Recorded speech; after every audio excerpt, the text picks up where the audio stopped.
Zao dia Hiara-miasa ny ministeran'ny Tanora sy ny Maristopsa ho fiarovana ny tovovavy Malagasy noho ny fahatsapana fa tsy mitsaha-mitombo ny tahan'ny vehivavy latsaky ny 12 taona mitondra vohoka loloatra no antony izao fandraisana ndraikitra izao. Tsy mitsaha-mitombo ny tahan'ny tovovavy Malagasy mitondra vohoka mialoha ny 20 taonany. Iray apatelo ny tovovavy Malagasy latsaky ny 12 taona mantsy no efa mananjanaka iray ankehitriny.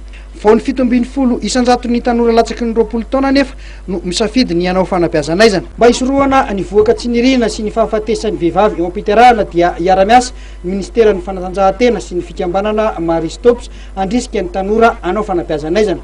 Vitasony omaly ny fanakeam-piara-miasa ny rotota tetsy amin'ny lapan'ny kolotsaina sy ny fanatanjahantena Mahamasina. Etsaka andiasa milofosana na vohoka fa mbola maro kosa nefa tsy vita.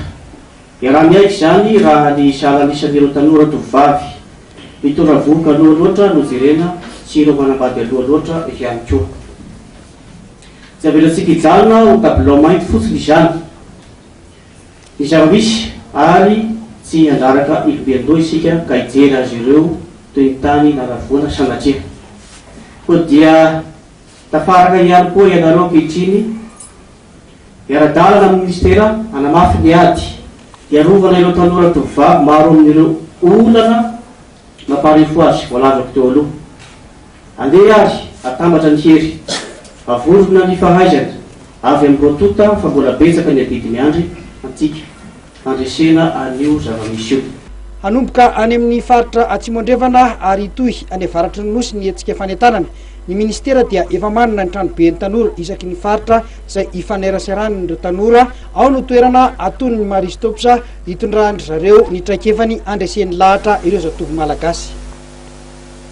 Zay ny tompo tovovavy no ametrako ny veloma mandrapitafa ho amin'ny rampitso amin'ny rampitso zany tsika manao misimisy ao anatin'izay fotoana ny fampalalamba vao zay aza misaraka amin'ny fahitalavitra ma-TV ao anatin'ny toy ny fandarana izay natao hanomezana fahafampo antsika mpijery any tokantrano any veloma tompoko.